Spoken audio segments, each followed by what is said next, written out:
Hello, everyone. It's Dr. Jessie Talley, your faculty coach, and today I'm doing part one of the How to Start Off Strong as a new faculty for the semester video series with you guys. And so today we're going to start off talking about course preparation and course development. And so I have about 5 tips that we'll kind of go through today to kind of give you a heads up of some things you should think about this summer. So basically this month and then next month, a lot of us will get started. And I know there's a few people that start in September, but you have a couple of months to kind of get this together. So I'm hoping that this will be beneficial to you. And of course, if you have some questions as we go through the live, you can drop them down and I'll be sure to respond to you and also look forward to sharing with you over the next 2 weeks about the other pieces in this series. So be sure to check me out live for the rest of the month to see what other tips that I have for you to start off your semester strong. So let's jump into it. So the first tip is basically to get familiar with your course material and your syllabus. And so when you first basically were told that you were going to get your position, they may have told you a couple of courses that you will have to teach. And so what you want to do is make sure that you get that information early enough.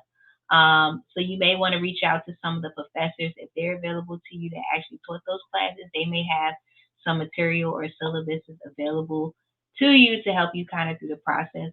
But you also want to make sure that you look at the handbook if you don't have that available to you. And the handbook in general will normally tell you some information about what topics are actually covered within the course. And so then you can kind of map out your course that way. But basically, what you want to do is get familiar with the material or the particular topics that you'll have to do.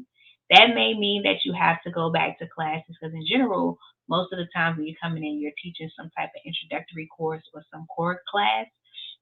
And so you want to make sure that you have some time to go back over and look at what's available to you in terms of course books, textbooks, and lectures and things of that nature to kind of help you just get familiar with that particular course, especially if you haven't taught it in a while. So that's the very first thing you want to do.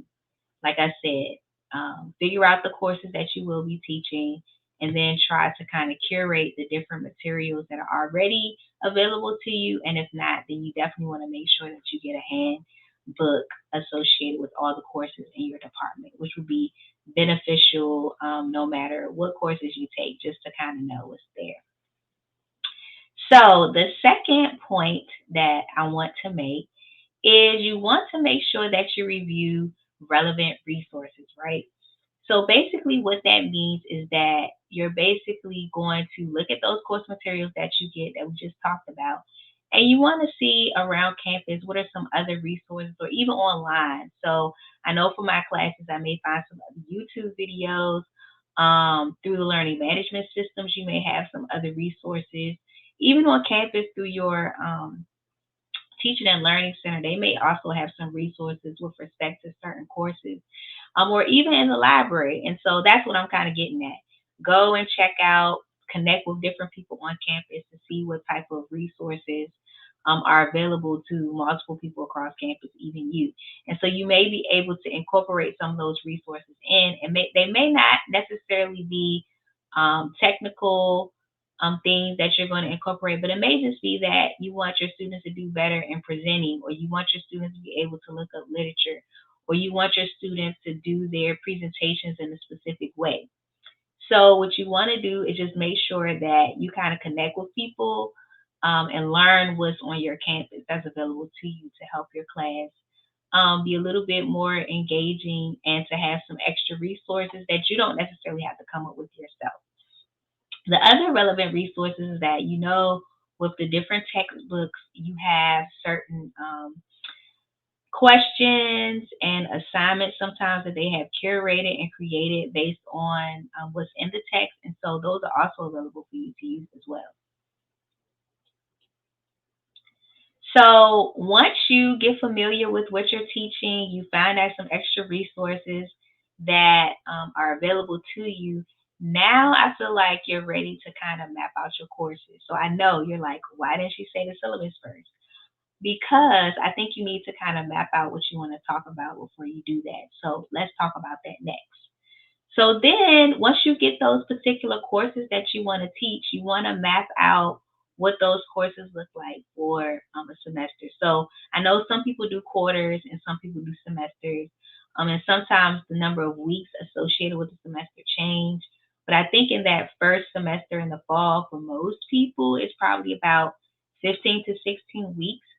So you want to just kind of map out what do you see kind of your class doing over those 16 weeks, and you want to kind of put in all of the holidays or midterm exams and things of that nature that are in there so that you can already have that blocked out and not feel like, oh, I have to speed up to teach all this material, but you can kind of map it out. And so the topic should basically align back with what you kind of started off with, learning more about the course material to see what you want to focus on, what type of assignments, all that kind of stuff. So you want to kind of have that mapped out first.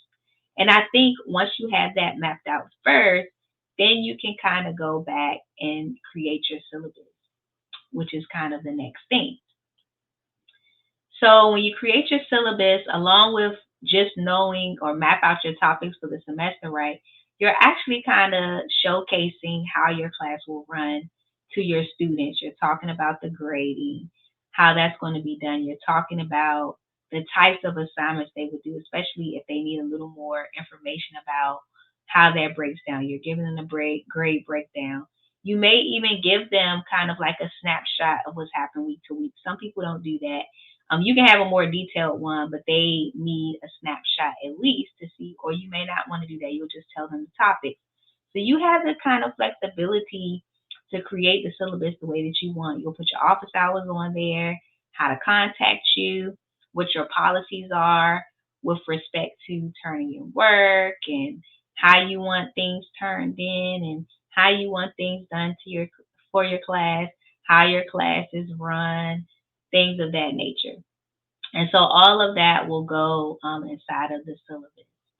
And so you want to make sure that you put as much detail in there as possible for your students so that they're clear on the particular policies that you have. But you also can leave it a little. Some people do it where you kind of create it together with the students sometimes. So it's basically your preference, but you just want to make sure that the policies are clear and that the students understand the information in there, so that they know like what to expect from you and how everything is kind of going to go.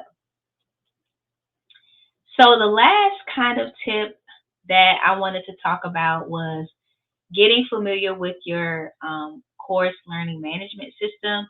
And so, of course, as a student, before you became a professor, right, you had to kind of interact with some type of learning management system to do your classes. And so you want to make sure that as a faculty member now on the other side, that you understand how to use it. And like I said before, there are various resources available to you to be able to use inside of the learning management system inside of your class.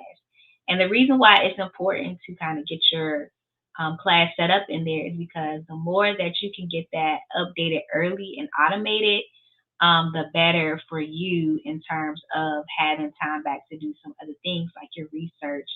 And of course, if you want to do service, but mostly research. And so you just want to create some type of template or structure for how your class is going to be broken down. And then after you do that, you just want to fill in the information so that students have it ahead of time. I know we use Canvas at my university. And so one of the things that we actually have on there, because some universities have templates for the courses that you put on your learning management system. So you can also look that up. And I know in Canvas, they have like a Commons that has different types of templates that people have created. So we have one for our university. And so we have a place set aside that has like all the things that you would kind of put in your syllabus in terms of your grading and how many like assignments and stuff, or just the breakdown. You can actually put that physically in if you didn't want to write a syllabus out, and so students can go back there. But for me, I tend to kind of do both because everybody's different. But at least you have two ways to kind of see the information going back and forth. And so, like I said, that course management system, after you kind of do the first four tips that we talked about, which was to get familiar with that coursework, figure out the resources you want to use, map out your topics, and then create your syllabus, especially the mapping out your topics. That's going to go hand in hand with how you want to kind of break down the information. And you may want to set it up in your course learning management system like that. And so the last piece that I wanted to kind of talk about was, to just get comfortable with the material. And so when you're starting off developing a new course, if you haven't done it already, it can be a lot of work and you have to do a lot up front. And sometimes you may not have, the whole summer to do that, depending on when you get information back in terms of when you'll be starting. Sometimes you do. And so you want to just try to make sure at least before the semester starts, you can kind of do it in pieces if that's easier for you. And I would say just try to keep it simple. Like, don't overdo it. Do what you can. But at least if possible, we say try to do the first 3 weeks of class. If you're doing four, that's really good. But you want to make sure that you at least do the first 3 weeks. That will kind of give you a jump start. And so you can still be working on the other material as you go along because that may happen. And so, like I said, try to keep it simple for your first semester and then just kind of build on. Utilize your other resources, like I said before in the beginning, with your other professors that might have taught the class. And just make sure that you take some time to just go over the material to make sure that you're comfortable in front of your students to answer any questions or to just kind of go through. And even with the lecture piece, we always talk about active learning, everything. Like, don't overdo it because what we tend to do sometimes in terms of course preparation, because we want to make sure we have all of the answers, we kind of tend to over prepare.